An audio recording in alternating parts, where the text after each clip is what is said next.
4 PM news network में दोस्तों आपका स्वागत है। मैं हूं आपके साथ राशिद जहीर। प्रधानमंत्री जी का गुस्सा, प्रधानमंत्री जी की खीज उस समय बिल्कुल साफ नजर आई जब वो आंकड़ों की बाजीगरी में भी मैं कह सकता हूं झूठे साबित हुए।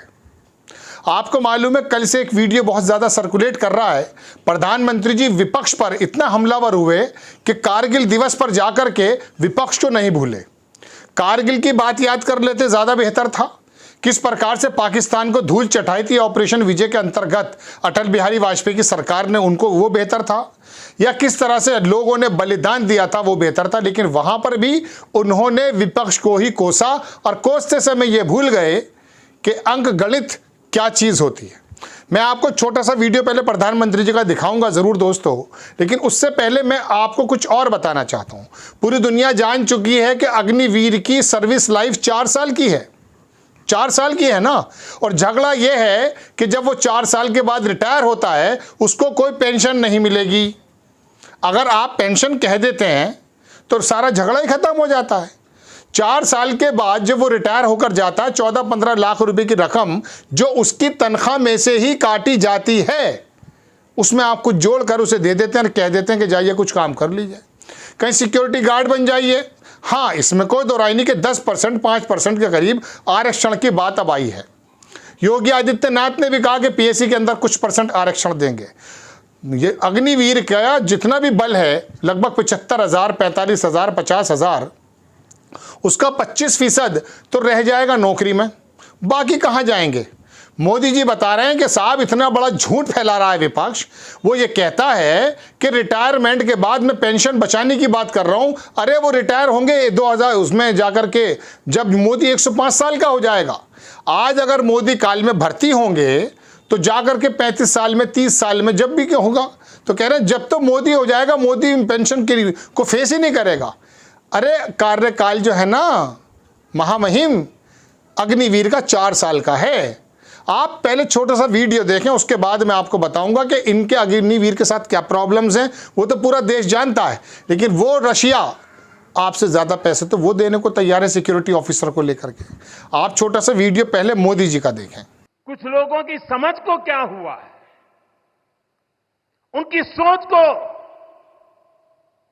क्या हो चुका है, ऐसा भ्रम फैला रहे हैं कि सरकार पेंशन के पैसे बचाने के लिए ये योजना लेकर आई है। मैं जरा ऐसे लोगों की सोच से शर्म आती है, लेकिन मैं ऐसे लोगों से पूछना चाहता हूं, जरा कोई मुझे बताए आज मोदी के शासनकाल में जो भर्ती होगा क्या आज ही उसको पेंशन देना है क्या? उसको पेंशन देने की नौबत 30 साल के बाद आएगी, और तब तो मोदी 105 साल का हुआ होगा, और तब न भी मोदी की सरकार होगी। क्या मोदी जब 105 साल का होगा, 30 साल के बाद जो पेंशन बचेगा उसके लिए मोदी ऐसा राजनीतिक है जो आज गाली खाएगा? क्या तर्क दे रहे हैं? ये आपने वो वीडियो देख लिया दोस्तों। इसके अंदर मोदी जी कह रहे हैं कि विपक्ष एक ऐसा भ्रम फैला रहा है कि पेंशन बचाने की वजह से मैंने इस काम को, इस वाली योजना को मैं लेकर आया हूं। पहली बात तो आप समझिए पेंशन मिल ही कब रही है। 6 लाख से लेकर 6.5 लाख करोड़ रुपए का बजट है आर्मी का, सेना का, रक्षा का। उसके अंदर दोस्तों 1.5 लाख करोड़ रुपया तो चला जाता है पेंशन में, 1.5 लाख करोड़ रुपया चला जाता है जनाबे मन जो इक्विपमेंट्स और हथियार वगैरह उसके खरीदो फरोख्त में, और 3.5 लाख करोड़ रुपए के करीब पर ईयर उनकी तनख्वाहें होती हैं, उनकी पेंशन्स होती हैं और बाकी तमाम चीज़ें होती हैं, खाना अखराजात होते हैं, उसमें चले जाते हैं। 6.5 पौने 7 लाख करोड़ रुपए का टोटल बजट, वो 1.5 लाख करोड़ रुपया जो जा रहा है पेंशन में, 4 साल के अग्निवीरों को मिलेगा क्या? सोचिए। मोदी जी कह रहे हैं कि जब वो पेंशन का समय आएगा मोदी की उम्र 105 साल हो जाएगी। हमारी ईश्वर से कामना है कि आप 200 बरस तक जिएं, लेकिन बात चल ये रही है कि पूरे देश को आप दिग्भ्रमित कर कैसे रहें।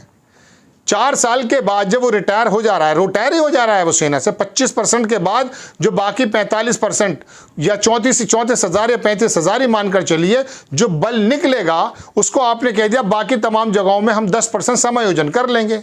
उसकी अभी वो भी हुई थी। लेकिन 7 तरह के बल हैं। एनएसजी में तो आप लेंगे नहीं उसे, असम राइफल में लेंगे, बीएसएफ में लेंगे, कहीं गार्ड बना देंगे, कहीं कुछ और हो जाएगा, यही तो काम होगा ना। तो पहले तो वो अग्निवीर की नौकरी के लिए माथा पच्ची करे, उसके रिश्ते होने मुश्किल हो रहे हैं। वो भर्ती बाद में होता है, उसको आने की फिक्र पहले हो जा रही है, क्योंकि उसकी तो पेंशन भी नहीं है ना, वो रेगुलर भी नहीं है, उसे तो शहीद का दर्जा भी नहीं है, उसको तो कैंटीन से आटा दाल चावल भी उस रेटों पर नहीं मिल पा रहा है जो बाकी तमाम लोगों को मिलता है। अब आप आकर के कह ये रहे हैं कि साहब ऐसा बड़ा झूठ बोल रहा है विपक्ष। विपक्ष कहां झूठ बोल रहा है? इस आधार पे, इस बयान के आधार पर तो आपकी बात में ही तरद्दुद है। तरद्दुद कहते हैं कहीं ना कहीं झूठ का लेश मात्र कोई अंश है, मैं ज्यादा नहीं कह रहा हूं। तो दोस्तों बात यह है कि मोदी जी पूरे देश को कारगिल दिवस के मौके पर यह बातें बता रहे हैं और वहां भी उनको विपक्ष याद रह रहा है। तो दोस्तों कारगिल के हालात मैंने आपको बताया, अब थोड़ा सा ये समझ लीजिए, सॉरी अग्निवीर के हालात मैंने आपको बताया, अब थोड़ा ये समझ लीजिए कि अभी रिपोर्ट आई, ट्रेनिंग पर गया, थोड़े दिन जॉब करी, वापस आया, गया नहीं वापस, डकैती और चोरी में संलिप्त हो गया, कुछ फ्यूचर नजर नहीं आ रहा है, ट्रेनिंग पूरी हो नहीं पा रही है। आप चीन के जवानों के सामने हमारे जवानों को डाले दे रहे हैं बिना किसी अच्छी शानदार ट्रेनिंग के बिना। और रशिया क्या कह रहा है? रशिया कह रहा है इतने करोड़ रुपया दूंगा, 18 बरस तक बच्चों की पढ़ाई कर वो दूंगा और नागरिकता दे दूंगा, आ जाओ यूक्रेन का बॉर्डर पर, जिनको वापस लाने की बात कही गई है। तो आपसे ज्यादा पैसे तो वो दे रहा है, लेकिन उस जज्बे का क्या करेंगे आप? वो जज्बा जो अग्निवीरों में था, अब आकर के देश के सामने ये बताना कि इस योजना के खिलाफ विपक्ष जो है वो गलत प्रचार कर रहा है। प्रचार तो आप कर रहे हैं, आपके वीडियो मैंने सुनाया ना आपको, योजना अग्निवीर योजना के बारे में प्रधानमंत्री जी बोल क्या रहे हैं? ये बताइए, कोई और योजना के बारे में बोल रहे हैं वो?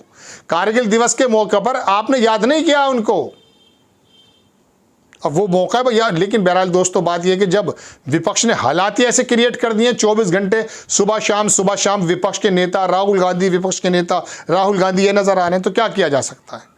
लेकिन देश को दिग्भ्रमित करने का जो ये प्रयास किया जा रहा है कि इस योजना के खिलाफ विपक्ष गलत नैरेटिव सेट कर रहा है, नहीं, गलत नैरेटिव सेट नहीं कर रहा है। आप कह दीजिए कि उनको तो पेंशन मिलेगी। अरे असल मसला 1.5 लाख करोड़ रुपए की पेंशन का ही है भाई, वही तो बचाना चाहते हैं। वरना आप ये टेम्परेरी अग्निवीर बना करके 6 महीने उनको ट्रेनिंग करके रशिया में, वो सॉरी चीन के और पाकिस्तान के बागड़ बिल्लों के सामने खड़ा कर देंगे क्या वो एक हमें बता रहे थे कि बहुत सारे लोगों ने, जो सेना के निकले हुए लोग हैं, कि वो एक मैंने पिछले एपिसोड में बताया था, नाम मेरे जहन से निकल रहा है अधिकारी का, उसने कहा मैं दुआ करता हूं, प्रे करता हूं गॉड से कोई युद्ध ना हो जाए, वरना अग्निवीरों की पोल खुल जाएगी, जैसा कि उनका कहना, मैं नहीं कह रहा हूं। उनका कहना यह कि इतना ज़्यादा कम जो चाइना के लोग और तमाम लोग जो बिल्कुल क्वालिफाइड और अच्छी ट्रेनिंग के साथ हैं, वहाँ हमारा अग्निवीर भले वो जज्बात के एतबार से सब पर हावी हो जाए, बात दीगर है, क्योंकि हम लोगों में तो जज्बा ही है ना सिर्फ। लेकिन फिर भी देश के सामने ये स्थिति पेश करना, आप जानिए दोस्तों क्या सोचते हैं आप इसके बारे में, थोड़ा राय बताइएगा, कमेंट्स बॉक्स में अपनी राय ज़रूर लिखिएगा। चैनल को सब्सक्राइब कीजिए, शेयर कीजिए। नेक्स्ट टाइम में किसी खबर के साथ हाजिर होता हूँ। जय हिंद।